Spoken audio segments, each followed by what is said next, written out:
Everyone has ambitions. For most of us, those ambitions are still on the to-do list, but some people overcame procrastination. They said screw it and just did it anyway. I, Alex Chisnall, meet inspirational entrepreneurs, leaders in human optimization, entertainers, authors who all took that leap. They had the vision, followed through with the action, and got from where they were to where they wanted to be. In this series of revealing, challenging, and often surprising conversations to inspire you to screw it and just do it and get from where you are to where you want to be. Now, on to today's show.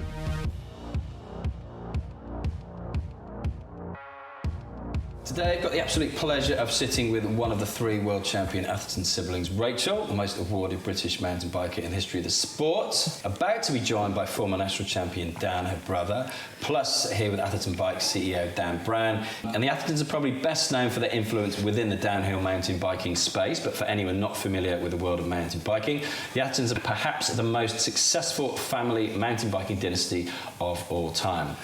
So we're going to talk about competing in downhill mountain biking. So kicking things off, tell me about the £10 BMX bike, I believe, that was originally bought. Well, yeah, I mean, a lot people ask how did you get into the sport and you know, how did you get to the top, but it does start from when you're a kid and you know, most kids probably grow up having a bit of fun on bikes, you know, skateboards, rollerblades, anything like that. You know, we grew up in a very rural area, so it was down in Devon.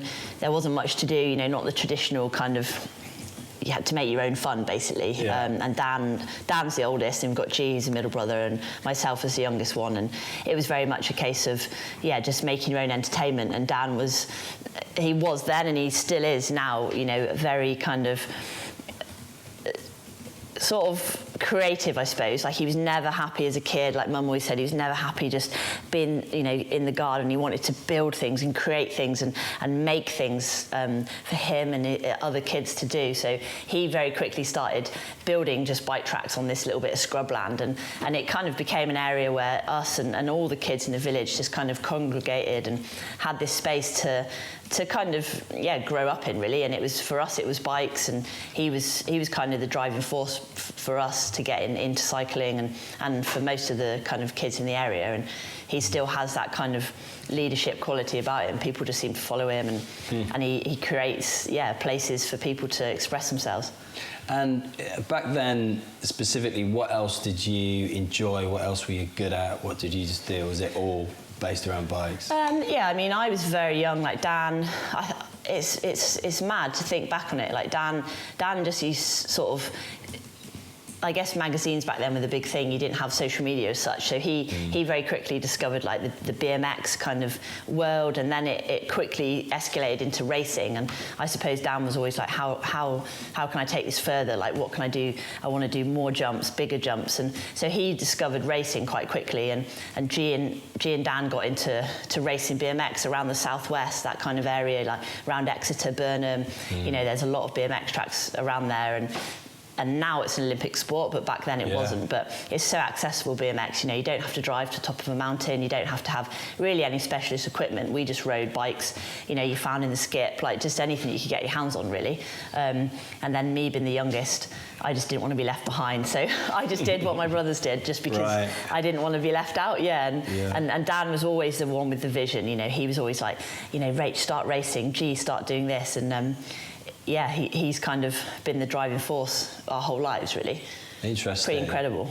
And I remember that neck of the woods. That's how I got into bikes, was BMX racing. I remember getting a shiny new bike. Yeah, when you're a kid, like it's about bikes, and you know, having a place. Like, that's why it's so important. Whether it's pump tracks now are very kind of, that's the new thing, a specific area in town and villages, and it's so important for kids to have these areas where they are kind of left to do their own thing, and they can explore these different avenues and different interests and passions. And it was Dan kind of, was the driving force, and I think he's always had that sort of vision bigger than where he is. It's always been about what's next.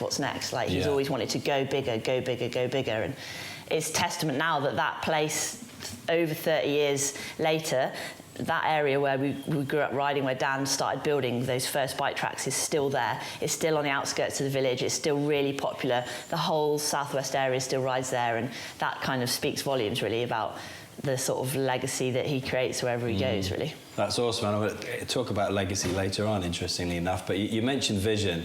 Was Dan the one with the overall vision, and was that all around biking to start with, or was there another vision to start with? Yeah, I think when you're little, when you're a kid, it's all mainly about having fun, you know. Like for him and G, it was about, you know, the next fun thing is big jumps and then bigger jumps, and it was sort of always about just enjoying yourself on bikes. And when they started racing, we started racing BMX, and I started racing BMX when I was about 8, so Dan must have been like sort of 10, 11 sort of age, and it very quickly, that competition like eats you up, and it just is so exciting. You know, we used to travel around to the races with Dad in the caravan, and we'd go off all weekend, and it was just such a cool lifestyle, you know, going all weekend to ride your bikes and compete with your friends that you've built up in that sort of race scene. And I think growing up in competition, it very quickly develops a sort of passion for pushing yourself, you know.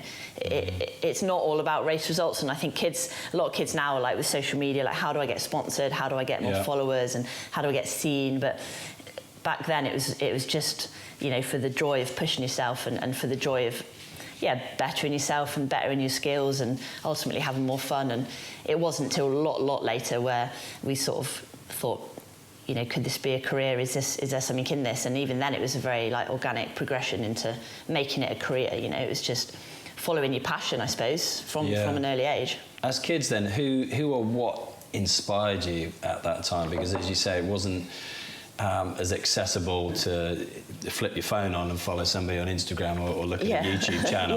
But it was a different way of finding out. Yeah, I think magazines were very, very important, you know, back then, by the time we started racing. And then, you know, I say you're often a product of your environment as a kid. So we started racing BMX, and, you know, my dad lived in Exeter, and there was a BMX track, great facility there. And so that's what we did. And then we moved house up to Somerset, and there was more woodland and more mountains around. So then we started riding mountain bikes, and we very quickly started racing the mountain bikes. And it was all about the magazines, really. You'd get the magazine and you'd pore over it for the next month, and seeing and I think in the UK there was a lot of successful mountain bikers at that time. There was like Steve Peat and Tracy Mosley, people that were winning international races, and I think that's really important to kind of make you believe that it's possible, and we were very lucky to have those role models when we were younger, growing up, and that was it really. Once you discover that competition and that race side, it really it takes hold of you. And the British scene in mountain biking is amazing. It's massive, you know. If downhill mountain biking was an Olympic sport, if it was, you know, cross country or road ride, these would be household names. You know, we've got world champion after world champion every year, World Cup winners, loads of them, and then the Olympic, you know, disciplines really struggle, and mountain biking, it's just it's so good in the UK, and that's probably a testament to the magazines, the kind of and the race scene, you know, giving these kids and giving people access to it, really. It's all about access and pushing that limit. And I remember when BMX came into the Olympics. Is that something that your sport's pushing? BMX changed very quickly as soon as it went into the Olympics. It becomes more about the performance and the kind of, not, I wouldn't say the athletic side, because, you know, mountain bike, we train really hard, but it's easily controlled, and it loses that kind of element of what created it in the first place, really. Mountain biking and downhill is such a cool sport, because it is an elite, you know, a professional sport, but it's also you can mix with the professionals, and, you know, you go to a race and it's all very humble, really, and the kids can chat to the pro riders, and I think that's so inspiring, you know, and probably one of the reasons why the Brits are so good at it. It'd be good to know as well, like for you, at what point did you realise then, like how old were you, where were you when you thought, this could be a career, and what other options were there? I just remember basically doing what Dan told me to do. You know, he was like, you can race. So I was okay, I'll do that. And then he was like, you can be good at this. You can win races. Like you could be World Cup. You could win World Cups. And I was like, okay. Right. I just trusted him so much, and I looked up to him. You know, he was. You know, I'm not going to say a father figure to G and I, but, you know, when your parents separate and they split up, like, Dad was always there for us 100%, but Dan was just such a... He just believed in G and I before we even realised what there was to believe in, you know. And I think having that unconditional belief, whether it's from a parent or a sibling or a coach or anyone in the life of a young athlete is... You know, like I didn't even know you could make a career out of downhill mountain biking, and Dan was... You know, he was already racing World Cups, and he was thinking, you know, these two could be good at this. Like, he just saw it and believed in it, and I kind of just went with it. I wouldn't have done it if it wasn't for him, 100%. And I've said it before, you know, I owe all my success and my career to Dan, definitely, yeah. This is a very good moment to bring Dan in. Yeah, well, How you doing? Wow. Nice to meet you. How are It's you? been an interesting morning. Yeah, very Hectic. interesting, as always. You heard that part of the conversation, Dan, Yeah. and we're talking about where the vision came from, not only from the racing side of things, but let's bring Dan Brown in very soon as well to talk about Atherton Bikes. But for you, what was that vision to start with, and when did you first start actually encapsulating something that bears some resemblance to what you've got today? I think we were lucky enough to have like good mentors in, you know, parents and grandparents, and from a very early age we didn't really look at it as a short-term, you know, something we were kind of doing as a pastime. We kind of thought about it as a way of life, and it's always been a way of life. And so we were always kind of keen to put back into what we were doing, you know, invest in what we were doing. So, you know, with Brownie coming along, that was the first kind of step on that path to building a solid team and a solid crew around us that we could kind of take with us. And when you kind of cast your mind back, was there a specific moment that you thought, this is what I want to do? Can you pinpoint any moments that you thought, this is all I want to do? Yeah, I think I've always felt really blessed to have that direction and kind of passion for mountain biking and cycling in general, you know, and you know, it gives you like a direction, and it gives you so much focus in life. That it's, you know, if you have something like that, it's almost, I feel like life's a little bit easier because you just channel everything into it, and it You're kind not of questioning where am I going yeah, next. it takes you along for the ride almost. Yeah. Pretty incredible, really, yeah. Like you've always created things, like you want to create this place in Kurzweil to ride, and then it's the next place, and you've always kind of been a leader for people that are a bit lost almost, or like that have this passion, but you are so focused on and like you know where you wanted to go from such an early age. Are you the type of people who have like a plan, a structure, or is it being kind of more organic? No, it's very, very structured, yeah. No, it's not. It's totally not.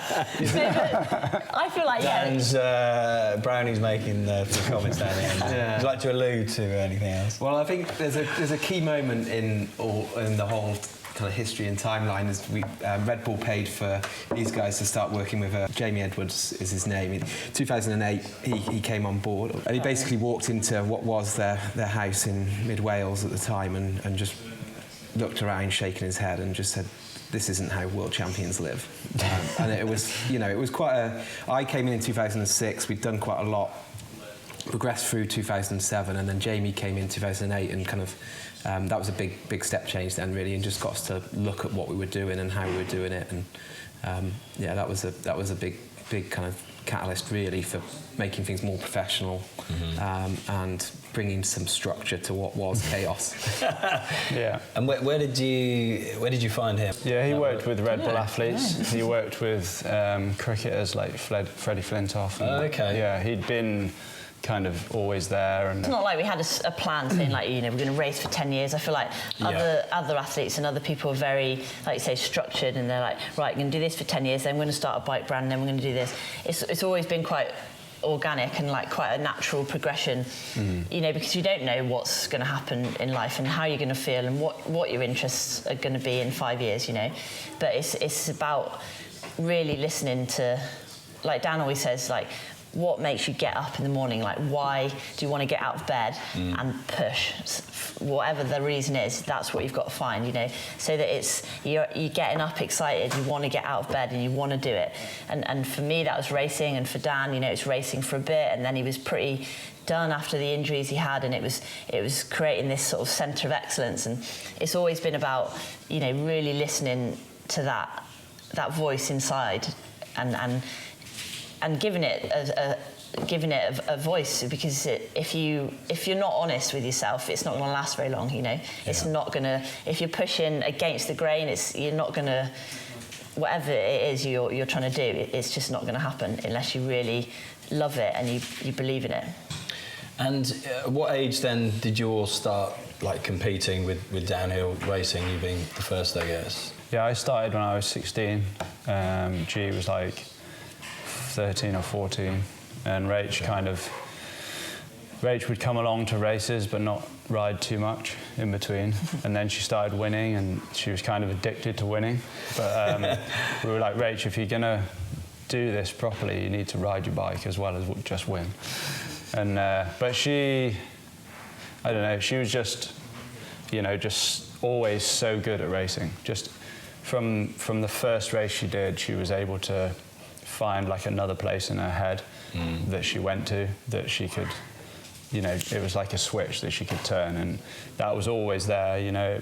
It's always been in her, and it's pretty inspiring to watch, you know. Yeah, but you and G were good straight away because you loved it, you know. After you would do your homework at school in lunchtime, so that they could just, as soon as the school finished, they could just ride the bikes, and you know, their skill level was so much higher than the other riders in the UK and then internationally when they went abroad, because they just lived it, you know. They just, and I didn't really like riding, I just liked competing, like Dan said. But they just loved riding, and that the skills you develop in those, like, you can't rush that. Just hour after hour after hour of, you know, the 10,000 hour rule. Like, they were just living that passion all the time, and that goes a long way in you know, being good at something, whatever it is. Yeah, tell me a little bit about that then, both of you as well. That's interesting, like the 10,000 hour rule as well, when it comes to helping you get from where you were to where you are now, and talking about like not the sports psychologist, but is it Jamie who came in. How did that help you? Talk to me a little bit about like training, about like role models, the hours that you put in for training. Yeah, I think people do underestimate just how much time you do need to spend doing, you know, your chosen sport, and I think that's where the consistency comes from. And you know, in a sport like mountain biking, where you've got so many variables, so many different tracks, different weather conditions, you know, you have to be on the bike a lot to hit all of those different conditions. And so, yeah, you know, we would just do 2 or 3 sessions a day, every day, you know, unless it was a rest day. And yeah, you just kind of get into that. You just get into that mindset. And I've always thought, like, the better you get at something, the more you love it. And it's like a snowball effect, you know. You just get better, and then you ride more, and more enjoyable. Yeah, it just feeds into it, you know. But that's why you've always said, like, you've got to love it. You've got to love it, because to put that amount of work and dedication and through the hard times as well, if you don't love something, you're just not going to do it. Like, you're just going to take the easy option as soon as it comes around. Well, it was like Charlie last weekend, wasn't it?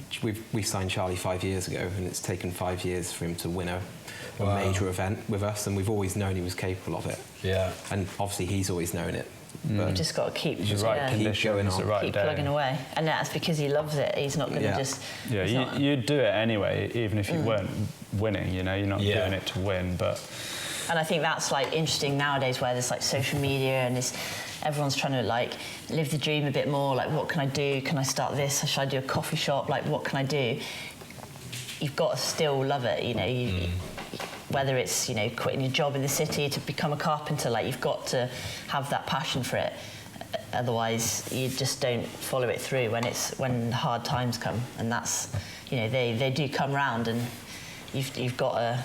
That's why I think, you know, we've had so many injuries between us in the, you know, all three of us, G as well, and you think, oh, this is ridiculous, I'm never going to ride again. And as soon as you get back on the bike, you're like, this is so fun, like, yay.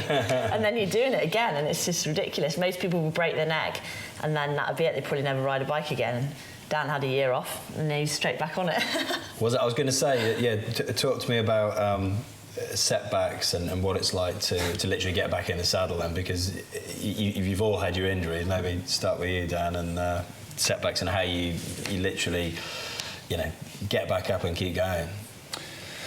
Yeah, I mean, the body's amazing at forgetting and moving on. You know, I crashed and broke my neck, C1, and I was super lucky, you know, didn't have any sensation of, you know, no numbness, no nothing paralysed. It was a long road to recovery and really painful. You know, I was making videos at night on my phone saying, you know, don't ever put yourself back in this position, because it was just unbearable. But yeah, time moves on, delete the videos and get back on the bike, and yeah, it's amazing how the body can deal with it. But you know, every top athlete will have those stories, and you know, it makes you into a more consistent rider, into a more consistent athlete, and kind of gives you the knowledge that you need to win. But it also crosses over to business as well, doesn't it? 'Cause like that resilience that you build up, like, for sure has come in useful time and time again. Yeah, just plugging away, you know. It's not about necessarily that day. It's about the long term or the bigger picture, really. Yeah. You know, when you're injured, it's very much keep that bigger picture in mind, like a year's time, 2 years' time, you know. I was going to say, is that like the purpose as well for each of you, like having that purpose in mind? So you've gotten injured, you want to come back, but when you are coming back, it's tough. There are setbacks along the journey to recovery as well. Yeah, and I think you need to have a really kind of reactive mindset and to be adaptable. I guess I've heard that a lot, you know, to be successful and stay at the top, you do need to be adaptable. And like Dan said, when you're injured, it does teach you a lot. It teaches you a lot about the sort of resilience, and I would say to myself, like, what can I do today that's going to help me get to there? You know, and if all you can do today is manage to get back on your feet and walk to the fridge, you know, that it's about those little goals and being happy with that process, I suppose. Yeah. Like, that's a big thing on social, isn't it now? Like, trust the process. Yeah. But it's really true. You know, you need to be able to put your 100% focus into that little day, into that bit, because those accumulated, like, ticks off the goals are going to get you to where you want to be, you know, ultimately. And whether that's through an injury or through your career or through business, it's all about what you can do in that moment to succeed, I suppose, or, you know, to get further along that path. So tell me a little bit about, so Dan was saying, like, you know, how much you were winning. Do you still have that mindset? Do you feel like you're in the zone, or whatever phrase you use? Do you recognise that when you're getting into that zone, and you just have that single-minded mindset that you're going to win? Yeah, definitely. I mean, I've always taken probably a bit of a different approach, like to winning, and, you know, to my career, or just kind of what I've learned organically, really. Like, I don't really believe in a positive mental attitude. I believe, like, the worse you're thinking, the better you'll do. Really? And I think but that kind of relates back to, like, you know, those injuries, and like I feel like for me, the bigger the obstacle to overcome, like the more problems, the more things have gone wrong, the more focused in you get, the harder you try, and the more experience more of your A game you bring. I feel like when you're confident, it's all going well, you're kind of a bit blasé, like, you know, I've got this. Whereas when things are going a bit pear-shaped and things are maybe a bit more difficult, you've maybe got an injury, you know, the weather's bad, or things you have to focus in on. You don't leave anything to chance, and I feel like for me that's the best way to perform, you know, when things are going a bit, the things are difficult, you really bring everything you've got to the table, and I think I've learned that that's for me the best way to get a performance out of myself is you when are pretty unique though. things go wrong. That is like, from working with probably 10, 12 athletes in the last 15 years, you're the only one that takes that approach. Really? Yeah, I've never seen Rach confident and, you know, on her A game the morning of a race. It's the crux, isn't it? Really? It's the crux that she needs. It's unbelievable. Yeah, but if you're sat in your office, like, you know, orders for bikes rolling in, like too many, you're like, oh, got this, like everything's going well, don't need to. Whereas if you're like, right, I haven't got any orders, like we need to, come on team, like what can we do to get this better? And I think that's the attitude you need all the time. Like, you think don't. that's just pressure then that you put that pressure Yeah, on maybe. yourself. It's definitely a way of you dealing with the pressure. Yeah. Yeah. 100%. And the injuries are the same. So my career's just gone like that. You're like, I've won year after year, I'm winning. Then I get an injury and I'm out for the year. And then the next year I'm back winning. Because you've gone to the rock bottom, you know, you've gone low, and you have to bring everything to get back on it. Was that like last weekend? Didn't you like dislocate your shoulder? No, that didn't work last weekend. I thought it was going to be, I don't know, I thought it might have worked. It was pretty inspiring, the fact that you actually rode though. Like, you know, you did nothing the whole weekend and then you were able to flip that switch that morning of and somehow get down. You know? Yeah, I suppose, I mean, I've dislocated my shoulders a lot and had surgeries, blah, blah, blah. And the World Championships were in Scotland last week, and Home World Cup, we've been home world champs, you know, I've been thinking about it for years and training hard, and I hurt my shoulder, like dislocated it out and popped it back in myself, and then missed 2 days practice, and somehow managed to find, like, G was saying, you'll be fine, Rach, you'll be fine to ride. And I was saying, I'm out of this competition, and somehow managed to get it taped up, and I did the race, and it's just like Dan said, like switching that thing on in your head where you want to do it. You know, you're passionate. You're sort of willing to take the risk. Is it? You know, are the risks worth it? It's always a balance, and trying to figure out how much to push and how much to put into. How much of yourself to put into whether it's a sport or business or whatever it is. And coming back from nearly 4 years out as well, having, you know, COVID, giving birth to your daughter, and then coming back and winning.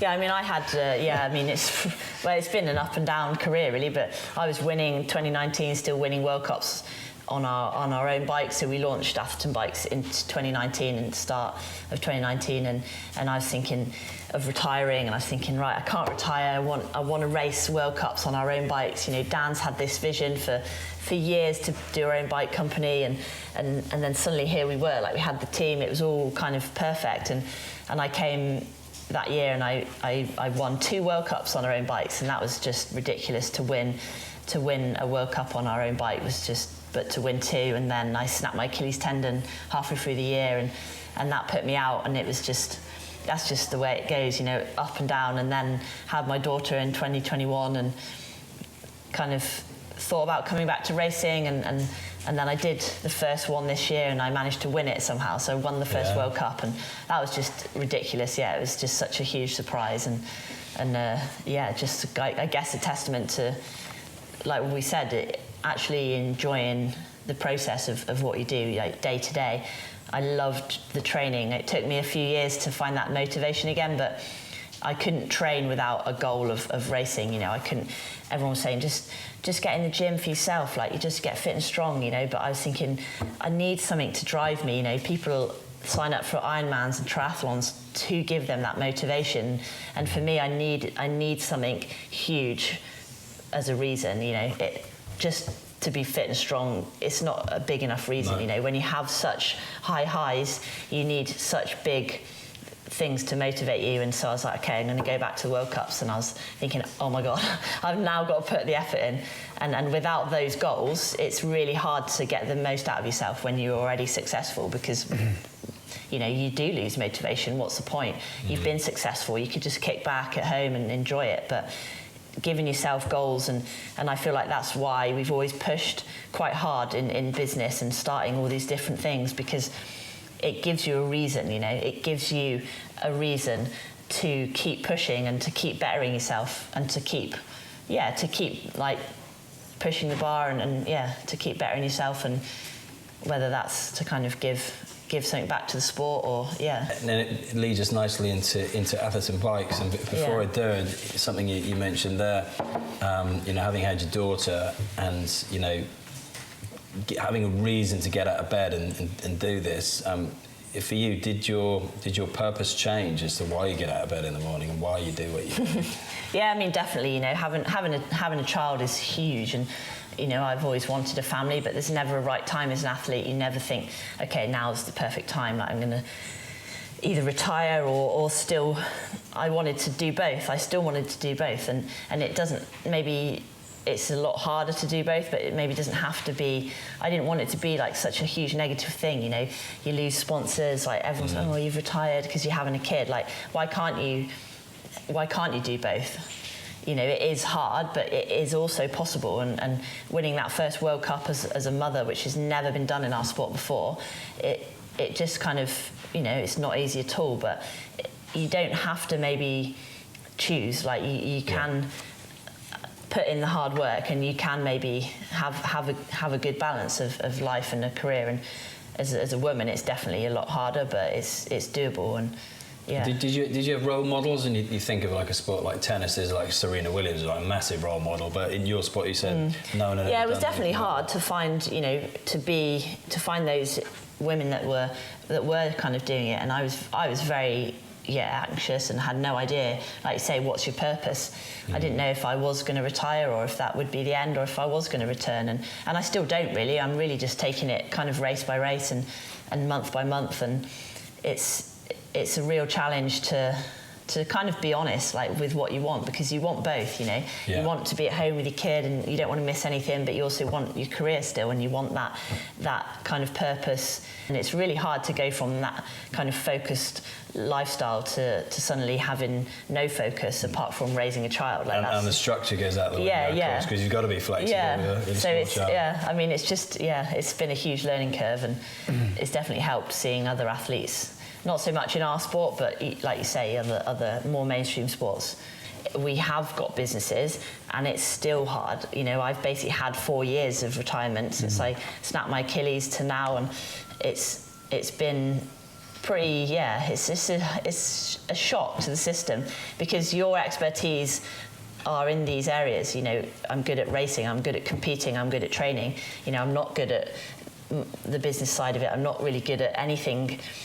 It's really hard to transfer those skills over. And Dan's always said, like, people, you do what you're good at, and you get other people to do what they're good at. But brings us to a good point, like bringing Brownie more into the conversation. Let's talk about Atherton Bikes. But when did you guys all first meet, and when did you become part of the business? Well, we met probably, 2005, something like that. And then I joined them in 2006. And we raced for 15 years on the World Cup circuit. Wow, it's a long time. Yeah. Before thinking about next steps, and over that period of time, we talked about starting bike companies, doing something with the Atherton name, which ultimately we kind of managed to build up quite a good following of over that period of time. Isn't there? Like, we want to do something with, like, say, this thing we've built. But what? What is that? And Dan would always be sketching on pieces of paper for bike designs, and as we drove around Europe and in the back of sprinters and stuff. So there's always kind of seeds of ideas kicking around. The bike company came about at an opportune moment, really, where we were coming to the end of a sponsorship contract with a global brand. And there was an opportunity to join forces with a group of designers, engineers who've got a pretty cool idea behind the product, where they were 3D printing metal to make the complex areas on the bike which deal with the loads, and then joining them together with carbon fibre, which also allows you to make some really good fitting bikes, because you could make them ultimately in any size you wanted. So tying in our kind of expertise from developing bikes for other brands, which we had done for those 15 years. We'd designed bikes with a number of different brands, using that expertise and bringing it in this kind of concept in from the designers and engineers was a really good combination. And then add the Atherton brand into the mix, and it just seemed to make sense. A huge risk, and still is to this day. And is that because you shifted the model? Yeah. I mean, we basically took out the main sponsor of the race team, the comfort blanket that brings, and brought in the complete unknown of starting a new business. Yeah, we were riding for Trek at the time. You know, that's the biggest brand in the world, and to suddenly start your own bike company, they all thought we were mad. Yeah. Was it a conversation, a series of conversations? Yeah, no, I mean, the path was laid out. We could have continued as we were, for sure, but it was always about, and it always has been about, pushing boundaries. You know, we started an event with Red Bull up in, not too far from here, the Red Bull Hardline, and that was about pushing downhill racing that little bit further, just pushing those boundaries and you know, it's what Dan, G and Rachel have always been about, is doing things a little bit differently, and this just felt right then to continue that through, to continue the legacy on of the Atherton brand, but also to keep pushing those boundaries. And tell me a little bit about the development process then of what we should call the world's fastest downhill bike. Oh yeah, it is now. Yeah, we can take that one. Got one, and the second fastest downhill bike in the world as well. Yeah, I mean, we were lucky to work with a suspension engineer called Dave Weagle, who's well known within the sport. We've known Dave probably since the start of racing, really.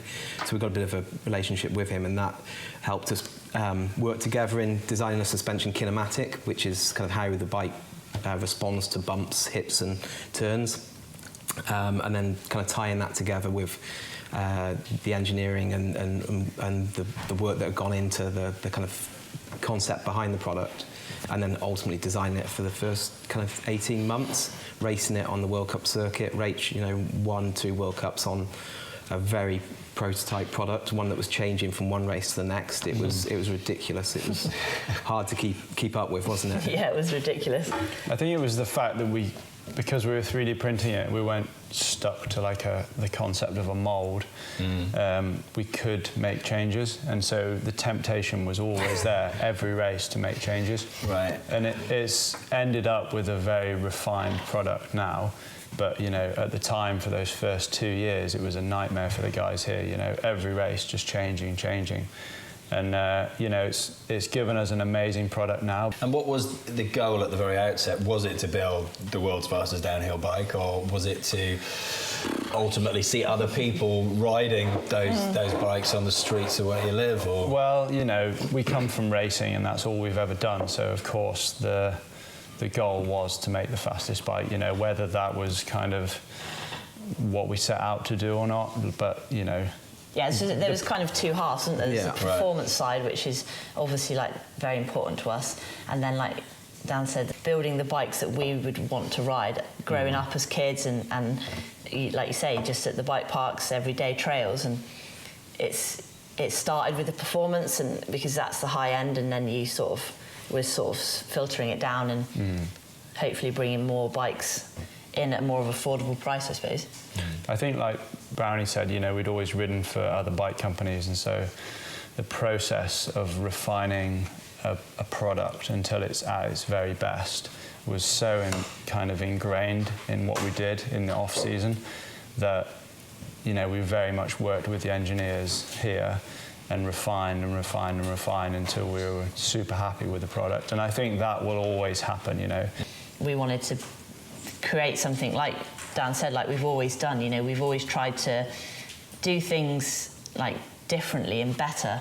You know, we were one of the first teams to do this kind of web series following behind the scenes of how it is to be an athlete on the World Cup scene, and now everyone's doing it. You know, it's all about sort of finding those things that aren't been done yet and doing those because that's what interests us, I suppose, and doing it in a different way. You know, it's so exciting rather than just doing the run-of-the-mill the same as everyone else is doing.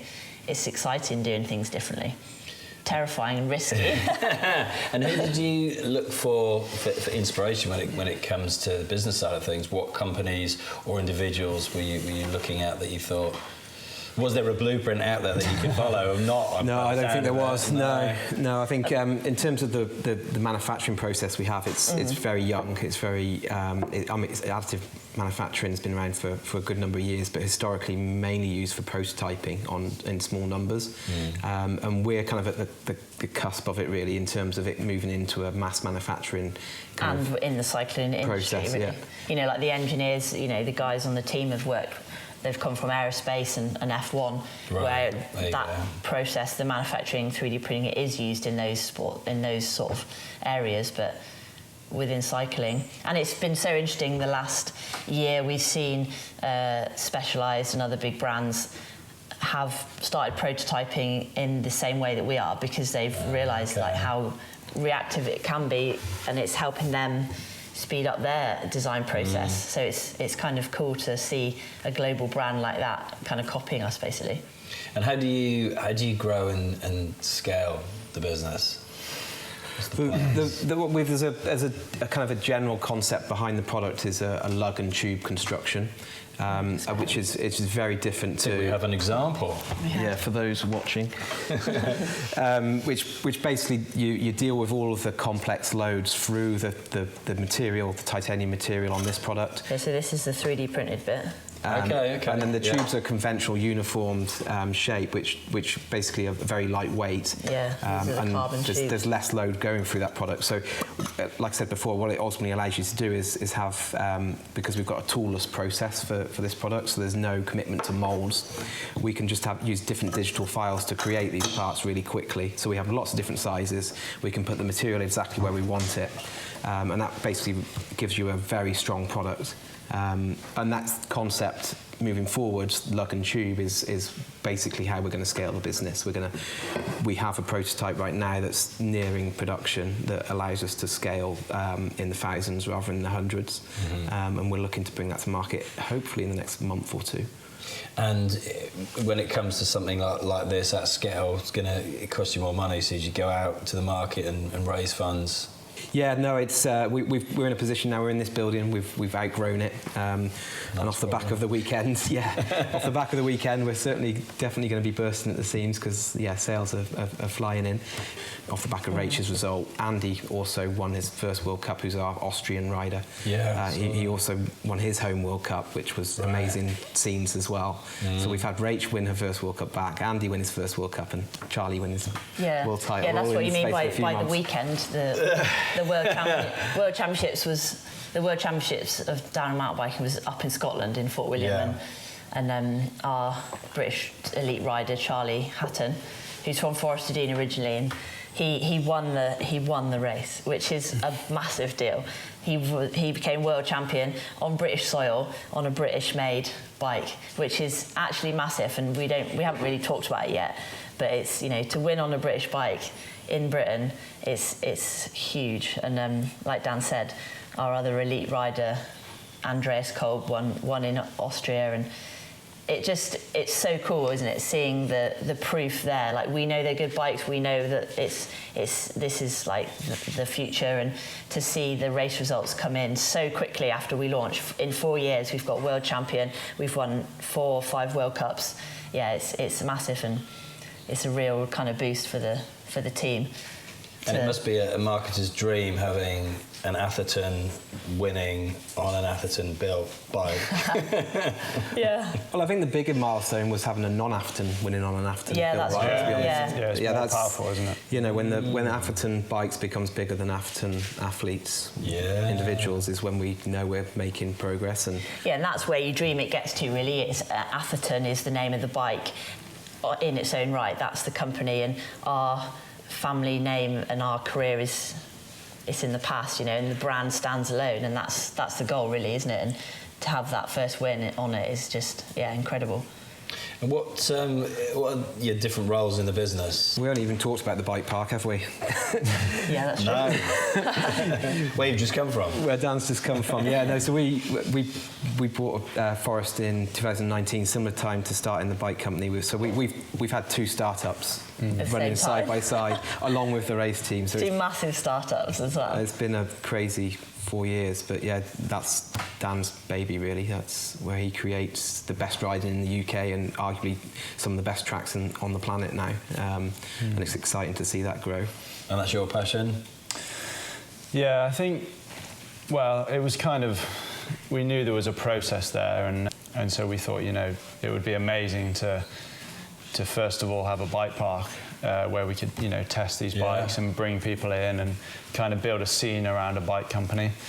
But then earlier again than that, you know, to have an event like Red Bull Hardline that kind of puts the area on the map, you know. So whilst we were talking about structure in business before, you know, there was like this loose kind of idea of, you know, we've built this name of Atherton, and then, you know, we're going to have this event, Hardline, and build a scene, kind of build an area, build a name for the area, and then start a bike park that's going to bring people in, going to bring people to the area.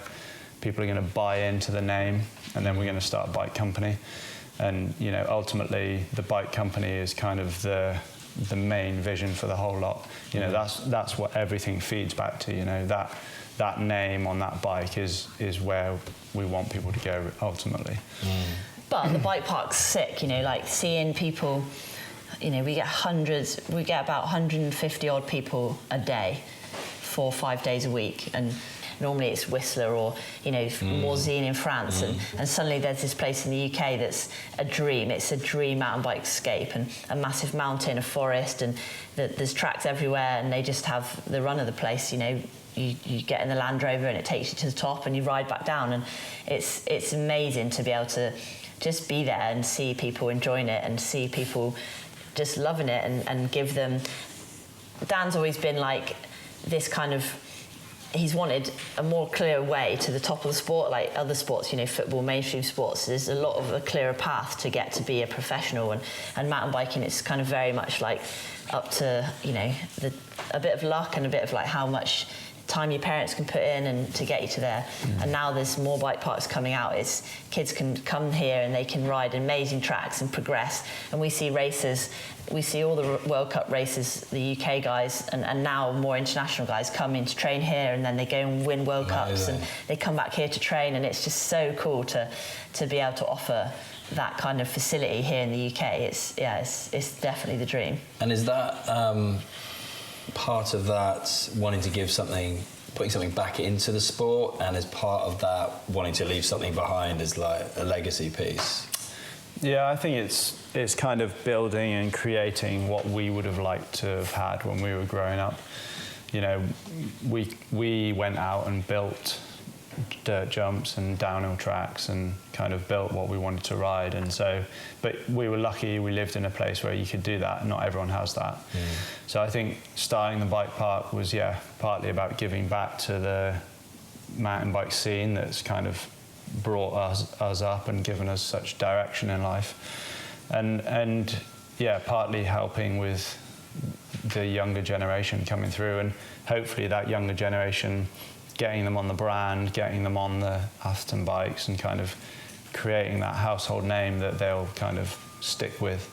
Yeah, nice. And along your journey from where you all were to where you wanted to get to, what moments would you say were just screw it and just do it anyway? Yeah, definitely. The forest purchase. Well, yeah, that's true. I forgot about that. We forgot about that one. Forest. Yeah, buying the mountain in the forest. Yeah, that's a big commitment. There's been so many times when Dan's like phoned us up, guys, we've got to decide in the next hour. This is a massive opportunity. Like, this hotel's come up for sale, or this has come up for sale. We're like, Dan, we cannot buy something this big in 1 hour, and it passes you by. And it's about really knowing what opportunity is right for you, and at some point, you're right, you do have to, it is a risk, you have to kind of grit your teeth and say, yeah, screw it, you're just going to do it, because you can't set out everything perfectly. There is a risk to everything you do, and at some point you need to commit to it and just give it your effort and give it your all. It's quite a shift mentally from being an athlete where all of the risk is on the rider. Like, it's a very personal risk, you know, in terms of a business model.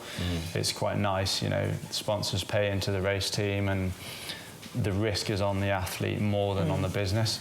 So suddenly shifting from that mentality, which is probably quite blasé at times, you know, you become very risk averse. You know, you're not too worried if you get injured, other than the fact that it's going to hurt. To that kind of business mentality where there's 15 years ramifications for this decision. So it's a huge commitment. That was literally going to be my next question, which is brilliant. I was going to say, like, what's your attitude to risk being like from athlete to business? So it's interesting. Yeah, and it's interesting to see it from your point of view, where you're. Yeah, what's your risk? You're like more. Like? You're in the business side of it rather than the risks of an athlete side of it, really. Yeah, I don't know how to answer that, really.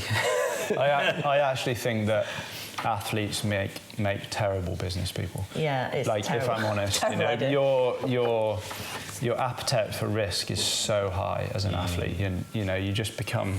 It's just embedded in you for like 20 years, you know, where if you don't take those risks, you're not going to succeed. Yeah, because at no point have I ever been really that worried about any of it, because you're not going to die. So. It's always that attitude, isn't it? If it isn't going to kill me, then I'll try it. Whereas you're like, well, this could happen, this could happen. Yeah, and it's always it's never like... Live in a tent. It's always a calculated risk, you know, from the moment you wake up. You know, as an athlete, from the moment you wake up, you're just calculating. But I think business is the same, though, isn't it? It's all calculated risk, and it's... Yeah, and you could argue that we've been really calculated, because it's taken us over 20 years to commit to anything other than racing. When you're going to set out on these paths and take risks, it's important to have a solid team around you, and to build a team that does work well together, and that does have different expertise. You know, like I was saying earlier, like Dan's the business side, you probably couldn't win a World Cup. Probably. And like, I've tried to diversify into the business and other roles, but you've got to be honest, I can race World Cups, and that's where you know, that's what I'm good at. And Dan's spent the last 15 years becoming... I can't do either. No, that's... You're like the Pied Piper of mountain biking. No, I mean, the team thing's a huge thing we should touch on, because, you know, we learnt it from racing. You know, downhill mountain biking is an individual sport which has got a huge bearing on the whole team behind the athlete, whether that's, you know, a cook at the race, or whether it's a sports psychologist, the team manager, the mechanics, you know, the physio. God, you could go on and on. You know, PR. You know, we've got, you know, Jill's doing a great job on the PR side of things and communications, and it's just a massive team that goes into it, and that is the same obviously in business. And we're quite lucky that we've got a cool business in terms of, you know, the people that we employ all like mountain biking. They you know, or they love mountain biking. And we're doing collectively this amazing project together, and everyone is as a much important person as the next person. And being based here in Mahuncliffe was another of those key kind of decision moments that you were talking about before. It was a huge risk. Can we convince people to move to mid Wales? It's nowhere, isn't it? Really? With no Starbucks. Yeah, and it was a real question, wasn't it? Like, we looked at we did look at other places, you know, down Bristol Way, like where the sort of machine, the printing machine comes from, and you know, more in the Midlands where Brownie comes from, and it's about. You were very certain that because it's a small startup, but the people that work in the business, you're giving them their lifestyle as well. You're not just giving them a job. You're giving them that opportunity to live the dream. You know, riding bikes, living in the mountains, having a good job. It's the dream, really, but it is a risk for the business. So. Yeah, and it's about believing in it. We're lucky people believed in it and have taken that risk. You know, we've had people move from Scotland, from Leeds, from you know, from all over South Wales, and there's and hopefully they're enjoying it still. But is the business where you wanted it to be from the original vision? There's a lot of size. Well, we've been through COVID, so that wasn't particularly helpful. No. You know, we put the business plan together pre-COVID, and that's certainly slowed us down. But in terms of the racing element. Did we think we'd have a world champion on a bike by this point without an Atherton as their surname? No, no way. Right. And we're very lucky to be, the race team's very lucky to be where it is with the support of Continental tyres as well. That's a huge kind of factor in all of this, is their support to us as a team. Yeah. And I guess as the business, we're at that point now where traction's good and it's starting to move forward, but it's taken some real grunt, hasn't it? Yeah, and it's, you know, a start-up, 4 or 5 years is nothing, is it really, to get anywhere? So the business side, but the performance side, like Dan said, is far outweighed what we imagined in these first few years, and having the belief of, because the race team has given us the contacts for the kind of OE partnerships that you need to sell product, to sell the bikes, and we've got that because of the race team, so it is a real kind of collaboration. And question to you, Rach, from where you were originally as like an 8-year-old kid, are you where you thought you would be back then, or have you way surpassed any expectation you ever had? I mean, I don't know, I find it pretty overwhelming to look at life ahead of the year you're in, really. I don't think I've ever had any focus outside of the next 6 months, really, as a racer, and I've always raced, and it's always been about racing, so it was always about, like, this year win, next year win, don't get hurt, and I feel like I'm just still on that path, and thinking that outside of those of races is pretty terrifying, really. So 6 months, we can't get you to think 1 week ahead. It's a very reactive way to live, and it's hard in some ways, because now you come to the end of your career and you do have to start thinking further ahead, and I don't know. I guess I'm there. and what the vision's obviously changed, like you mentioned COVID as well, kind of having to reset the goalpost almost some part of the way.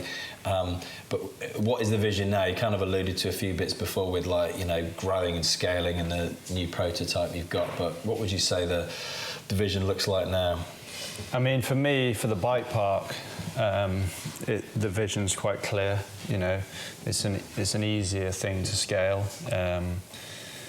You know, in terms of the natural growth of it and expanding onto into other forests and kind of growing that way. But yeah, for the bike company, I think, I mean, Dan will be able to talk more about this, but probably being able to have other kind of manufacturing facilities in different continents, I think, is probably ultimately the way the business needs to go. So we're manufacturing locally. Yeah, no, that close to market manufacturing model is definitely central to what our kind of plans for the brand are. But yeah, short term, it's realising a product at a kind of mid-range price point, so that we can ultimately give access to the Atherton brand to more people. The new product we've got coming up is going to hit quite a sweet spot in terms of its price point. So it's a more volume-based product, but also one that we can really stand behind and be proud of as well. So yeah, that's the big milestone that we're looking at next. And in general, what have been the biggest takeaways from each of your journeys that you'd share with others who are watching? Don't go into business with your family. Terrible idea. Number one. Number two? Don't go into business with your family. Don't. And if you do, just don't ever see each other. No, that's not true. It's been a great idea. I don't know. It's kind of. I guess for me, it's kind of. There's always. You can always give more than you think you can. Oh God. Which is a good bloody job with these two. No, you can always go further than you think. And I guess it's the same when you train as an athlete. I guess. You can always go harder. You can always do more, and you always surprise yourself when you think you're at the end and you can do more. The resilience that you build up in business year on year, and after setback after setback, and just the thing I always tell myself is that this is where others give up. Yeah, 100%. And that's for me is the kind of what I tell myself when I need a little pep talk. It's kind of it's kind of that. Dan Brown. No, there's a lot of people. Jill here as well. You know. She's like this. Well, Dan time. and Jill have been there from for the last. Like Jill came to work with us when her daughter was like 1 year, which is mad. But Jill and Dan have like believed in it all the time, you know, from day one, probably more than maybe we did, and they're the kind of people that you couldn't possibly do it without. There's so many people, you know. Lloydie on the race team, you know, he joined us for a good number of years and has been driving that forward. I mean, where, you know, the designers, you know, you could list, you know, 50 different names really. Okay. And like none of it would have even started without Dan as a mad kid with ADHD, probably now would be labelled with that sort of thing. Like mum is just, you know, she should be here. Like he was just different, you know.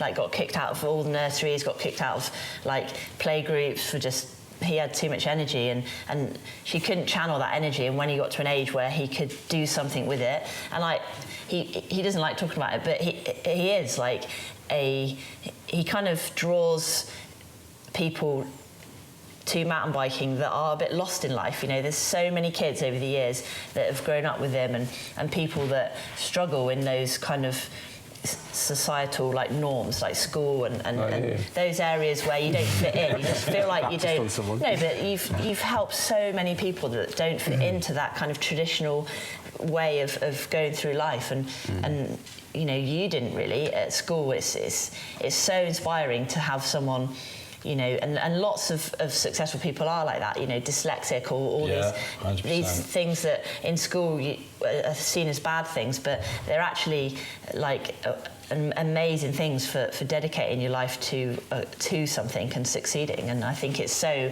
inspiring and something no one really talks about. Yeah, I think like if you can find a focus for it, that's the key, you know. And some people find it and some people don't. Like single-minded drive to do something is incredible. Yeah, I think coming back to your question before about what would you take from it all, I think just not being afraid to commit everything. And I think we learned that from racing, you know, every athlete will say that. But when it comes to business, I think it's terrifying, but if you're going to be successful, you do have to literally commit everything you have. You know, you're remortgaging your houses, you're all in, you know, so it can't fail. Because there's a lot of competition out there and there's a lot of talented people, and they're gonna, you know, if you don't go all the way, they're gonna. Yeah, so. And I feel like, because we've had an interview like that with someone to work with, and he wasn't willing to take those risks, you know, and we were just like, you've got to be willing to put it all on the line, and I think... It's terrifying, like, and it can go, you know, two ways, but if you're not all in, then I guess it is only going to go two ways. But I feel like I've always thought like having a plan B is a terrible idea, because like Dan said, when it comes to that extra 1% where you're like, I've got to do it, you know, you've got a fallback plan and you're safe, and I feel like that's a terrible idea, because you need to have that 100% like commitment to it. Like, and I always do this, but the Eminem song, like, success is the only option, because failure, like, he was in the ghetto, like, he was in that caravan and he wanted to get out, and the only way he could get out was to make something of himself. 8 Mile, wasn't it? Yeah, and so many people like that, so many athletes and singers, successful people, they've come from like the gnarliest places and they just wanted like out, and the only way is to succeed. And it's like, and you can keep doing that in life even when you have succeeded by taking on more risk. So you take a massive mortgage to buy a mountain. Well, you've got to make it work, because you need to pay off that mortgage. There is no plan B. Yeah, exactly. It's working. And like you take those risks and you have to make it work. And I feel like that's a really good or a terrible way to push yourself. Depends just really look at it. And last question. For those who need help to get from where they are in whatever situation they're currently in to get to where they want to be in life, any advice from each of you? I feel like a lot of people, you know, like you wouldn't, like we say this, you take risks, like it's really good to take risks, push yourself, but you've got to be realistic. Like you wouldn't just, you know, tomorrow I wouldn't just say, I'm going to start a Thai restaurant because I've got no experience in Taiwanese food. Like you say, you've got to practice to perfect, and you don't take a stupid risk, an uncalculated risk, you know. You're starting a bike park. We've had 20 years experience of building track, you know, so it's got to be a risk that you have, it's calculated and you do have experience in. Yeah, you can do anything, you really can, but it's got to be, you've got to sort of have experience in that, else it's stupid. Yeah, and that's something I took away from working with Richard Branson for 20 years, was that everyone always thinks, God, everything was such massive risk, and it was like everything was calculated. Yeah, Every exactly, single risk was calculated, whether it was bringing out a competitor to Coca-Cola and Pepsi, or whether it was having a pop-up BA and taking a lawsuit. Research it, yeah. Absolutely. You want to start a pizza restaurant, fine, but you need to work in a pizza, build that knowledge and that skill set before you take that leap. And I think you build risks, you know. He won't have started by taking a huge risk, you know. Yeah. He's built up from the start with a record company and, you know, taking risks, small risks, bigger. And you get... It's all relative, isn't it? You get good at calculating risk, and you get good at dealing with risk, and you get good at risk management and managing people, getting people to buy into that risk and take, you know, their own risk in their own lives to help you on your way. And yeah, slowly. Yeah, and build slowly. I think one of the things you've always said is like, do what you're good at, which I guess is the same as like, not taking a stupid risk. Like, you do what you're good at and you get other people to help with the things you're not so good at, rather than trying to do it all yourself. Like, I've always struggled a bit with that, like, oh, I can do the social media for this company, I can do this. And Dan's like, you can't do everything, you know. No. Do what you're good at. And, I think you can do outsource everything it. if you only want it to grow to a certain size, but at a certain size it becomes micromanaging, you know, and other people out there are better at it than you. You know, you're good at one thing, and it's so easy. You see so many times where a business becomes successful and the person that started that business stops doing what they were good at and moves into another area of the business, and it just doesn't work, you know. Stick to what you're good at and get people in who are experts in their area.